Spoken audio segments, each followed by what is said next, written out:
Beli minum sebentar aja. Ya, sekalian pulang ya sebentar. Ya. Siap. Bismillahirrahmanirrahim. Assalamualaikum warahmatullahi wabarakatuh. Selamat pagi buat anak-anakku semuanya. Alhamdulillah pada kesempatan kali ini bertemu lagi dengan Ibu di pelajaran PPKN kelas 7. Ya, mudah-mudahan anak-anakku sekalian masih diberikan kesehatan sehingga bisa menjalani masa pandemi ini, melaksanakan pembelajaran PJJ ini dengan baik.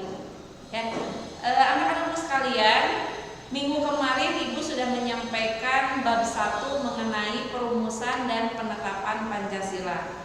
Nah, pada kesempatan kali ini Ibu akan melanjutkan materi kita di bab yang kedua, yaitu tentang norma dan keadilan. Ya, baik, di norma dan keadilan ini akan Ibu bahas ya, satu pembahasan saja, yaitu mengenai norma. Ya, apa itu norma itu? Apa arti dari norma? Nah, baik, kita bahas ya. Bicara tentang materi norma, kita harus tahu dulu definisi apa itu norma. Ya, sebagian anak-anak pasti sering mendengar dengan istilah kata-kata ini. Nah, norma ya, norma itu adalah aturan atau ketentuan yang mengatur kehidupan warga masyarakat, dipakai sebagai panduan, tatanan, dan pengendali tingkah laku. Kalau bicara tentang pengendali, ibarat kendaraan itu seperti rem, ya, dia yang mengontrol maju dan berhentinya kendaraan. Tetapi norma, bicara norma ini adalah aturan yang membatasi masyarakat mengenai pola tingkah laku yang baik dan yang buruk. Betul ya? Nah, apa macam-macam norma? Ya, norma itu ada 4. Ya, yang pertama adalah norma kesusilaan, yang kedua adalah norma kesopanan, yang ketiga adalah norma agama, dan yang keempat adalah norma hukum. Ya, sekali lagi kita ulangi, norma ada 4. Yang pertama adalah norma kesusilaan, yang kedua adalah norma kesopanan, dan yang ketiga norma hukum, dan yang keempat adalah norma agama. Nah, baik, kita bahas satu-satu. Yang pertama kita bahas adalah norma kesusilaan. Apa pengertian dari norma kesusilaan? Norma kesusilaan ini adalah peraturan hidup yang bersumber dari suara hati nurani manusia. Ya, jadi peraturan yang mana sumbernya ada di dalam hati nurani manusia. Berikut contohnya: sifat jujur, tidak menyakiti hati orang lain, tidak mencontek, ya, tidak mencuri, apalagi tidak membentak kepada orang tua, dan banyak lagi contoh-contoh yang lainnya. Seperti itu ya. Nah, apa sanksi jika kita melanggar norma kesusilaan? Ya, ada sanksi. Sanksi ini adalah hukumannya. Apa hukumannya? Yaitu 1, perasaan tidak nyaman atau tidak tentram, kemudian ada kegelisahan di dalam hati kita, ya. Terus ada juga merasa bersalah. Contohnya, anak-anak di kehidupan berteman dengan teman sebayanya, ya. Kemudian anak-anak menyakiti teman. Ketika kita setelah melakukan perbuatan tersebut, ada perasaan menyesal, ada perasaan tidak tenang, ada perasaan perasaan bersalah. Nah, itulah salah satu apa? Sanksi atau dampak dari norma kesusilaan. Begitu ya. Nah, selanjutnya itu ada norma kesopanan. Apa pengertian dari norma kesopanan? Norma kesopanan adalah norma yang berhubungan dengan pergaulan manusia dalam kehidupan sehari-hari. Nah, norma kesusilaan ini bersumber dari tata kehidupan atau budaya berupa kebiasaan-kebiasaan masyarakat. Kalau tadi kesusilaan itu hati nurani, kalau kesopanan berdasarkan dari kebiasaan atau budaya masyarakat. Contohnya apa Ibu? Contohnya yaitu 1. Sifat ramah, ya, ada menghormati yang lebih tua, ada juga berpakaian secara sopan, ya, dan banyak lagi contoh-contoh yang lainnya. Apa sanksi jika kita melanggar norma kesopanan? Salah satunya, 1 bisa dikucilkan juga, 2 bisa dicela atau bahkan ditegur. Contohnya, ada seorang anak, ya, dia melempar seorang kakek-kakek di pinggir jalan, ya, melemparnya dengan batu. Ketika ada masyarakat yang menyaksikan hal tersebut, maka masyarakat ini akan bagaimana? Menegurnya, ya, membicarakannya. Nah, inilah sanksi yang akan didapat oleh anak tersebut. Begitu ya. Nah, yang ketiga ini ada norma agama. Agama ini berlaku untuk semua agama, ya, khususnya kita sebagai umat Islam. Norma agama adalah sekumpulan kaidah atau peraturan hidup manusia yang bersumber dari wahyu Tuhan. Ya. Sekali lagi, hukum agama adalah peraturan yang sumbernya berasal dari wahyu Tuhan. Contohnya apa? Contohnya salah satunya adalah seperti beribadah dengan baik. Beribadah ini contohnya sangat luas, ya. Melaksanakan sholat, bisa juga saum, bisa juga apa?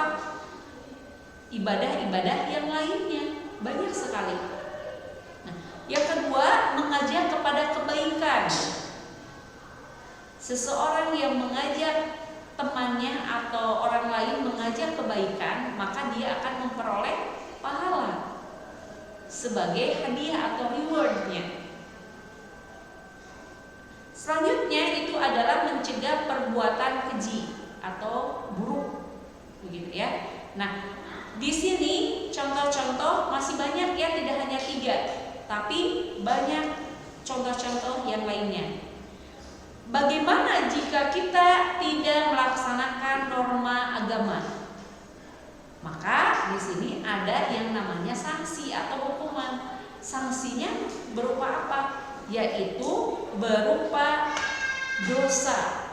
Jadi hukumannya langsung diberikan oleh Tuhan, tidak oleh masyarakat sekitar, tidak oleh manusia yang lainnya, tetapi diberikan oleh Tuhan secara langsung. Ya, ada yang dikatakan bagi orang yang dosanya banyak maka neraka, bagi yang kebaikannya banyak maka surga. Ya. Selanjutnya yang keempat, norma yang keempat adalah norma hukum. Ya, norma hukum. Norma hukum ini adalah peraturan mengenai tingkah laku manusia dalam pergaulan masyarakat yang dibuat oleh badan-badan resmi negara. Ya, sekali lagi, yang dibuat oleh badan-badan resmi negara. serta bersifat memaksa sehingga perintah dan larangan dalam norma hukum ini harus ditaati oleh seluruh masyarakat. Kalau memaksa itu berarti sifatnya harus, ya. Jadi norma hukum ini peraturan yang dibuat oleh badan-badan negara dan sifatnya yaitu memaksa, harus dikerjakan. Ya. Contohnya diantaranya adalah mentaati peraturan lalu lintas. Anak-anak sudah paham ya, ketika kita berlalu lintas ada aturan-aturan yang sudah ditentukan oleh badan kepolisian. Misalkan ya, harus memakai helm, membawa SIM, ya, mentaati lampu-lampu lalu lintas. Begitu. Ada juga taat membayar pajak. Masih banyak yang lainnya. Ya, masih banyak. Nah, apa sanksi dari pelanggaran norma hukum ini? Salah satunya di sini bisa dikenakan sanksi yang bersifat tegas dan memaksa. Apa itu? Bisa dipenjara atau dihukum mati. Karena undang-undangnya sudah ditentukan oleh lembaga-lembaga negara. Ya, ada orang yang membunuh dengan sengaja, bisa dikenakan tidak hukum penjara saja, bahkan dikenakan hukum mati. Begitu ya. Mencuri, merampok, itu sudah ada undang-undangnya. Nah, semua peraturan dibuat itu pasti ada sanksinya, ada hukumannya. Kita tidak sholat, maka hukumannya nanti Allah sendiri yang menghukumnya. Anak-anak tidak mengerjakan PR, maka oleh guru akan diberikan sanksinya. Apa sanksinya? Tidak diberikan nilai atau tidak naik kelas. Nah, itulah ya, fungsi hukum ini adalah aturan-aturan ini adalah untuk mengatur pola hidup masyarakat supaya terbentuk keadilan yang merata. Begitu ya. Tanpa ada aturan, nanti manusia tidak akan tertib. Maka dibentuklah norma tersebut. Sekali lagi ya, norma itu ada 4. Yang pertama norma kesusilaan, yang kedua norma kesopanan, yang ketiga norma agama, dan yang keempat adalah norma hukum. Ya. Norma kesusilaan adalah aturan yang bersumber dari hati nurani manusia. Norma kesopanan itu aturan yang dibuat dari kebiasaan atau budaya masyarakat. Ya. Kalau norma agama itu aturan yang bersumber langsung dari Tuhan. Nah, yang keempat norma hukum. Norma hukum ini adalah aturan yang dibentuk oleh badan-badan negara yang sifatnya memaksa. Bisa dipahami? Iya, bisa. Nah, sekarang kita lihat, perhatikan contoh norma yang baik dan yang buruk. Coba perhatikan.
Baik anak-anak sekalian, tadi kita sudah melihat ya, memperhatikan bahkan menonton contoh-contoh norma yang sering terjadi di kehidupan kita sehari-hari.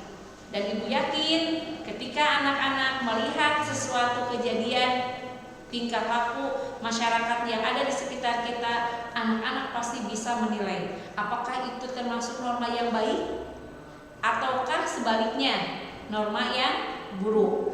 Nah, ketika kita melihat sesuatu kejadian, maka secepatnya kita ambil tindakan, ya, ambil tindakan dan memberitahukan bahwa jika terjadi norma yang jelek atau buruk, maka kita harus memperingatkannya, begitu ya. Nah, baik anak-anak sekalian, setelah kita memperhatikan dari materi-materi yang di atas, nah, Ibu akan memberikan tugas, ya. Tugasnya seperti ini, ya. Tugas ini bersifat individu. Individu berarti perorangan, tidak kelompok. Nah, apa tugasnya? Yaitu membuat video perilaku yang sesuai dan yang tidak sesuai dengan norma yang berlaku di masyarakat. Tidak hanya dua, tapi anak-anak memilih salah satu. Apakah contoh norma yang baik, apakah norma yang jeleknya, salah satu. Nah, boleh dibantu oleh anggota keluarga yang lainnya, boleh sama ayah, bunda, atau kakak adik, boleh ya. Nah, nanti tugas ini dikirimkan di Google Classroom ya, sesuai dengan jadwal hari itu di Google Classroom. Jadi anak-anak sekarang silakan mempersiapkan ya tugas tersebut. Nah, kirim video tersebut di Google Classroom. Jangan lupa diberikan nama dan kelasnya. Ya, bisa dipahami? Bisa ya? Nah, alhamdulillah anak-anak, untuk materi hari ini ya, temanya kita tentang norma sudah kita pelajari. Mudah-mudahan anak-anak bisa mempelajarinya, bisa memahaminya dengan baik dan bahkan bisa mempraktekannya dalam kehidupan sehari-hari. Ya, untuk materi keadilannya kita ketemu lagi di minggu yang akan datang. Ya, selamat belajar, selamat mengerjakan tugas. Mudah-mudahan anak-anak senantiasa diberikan kesehatan selalu. Ya, cukup sekian. Wassalamualaikum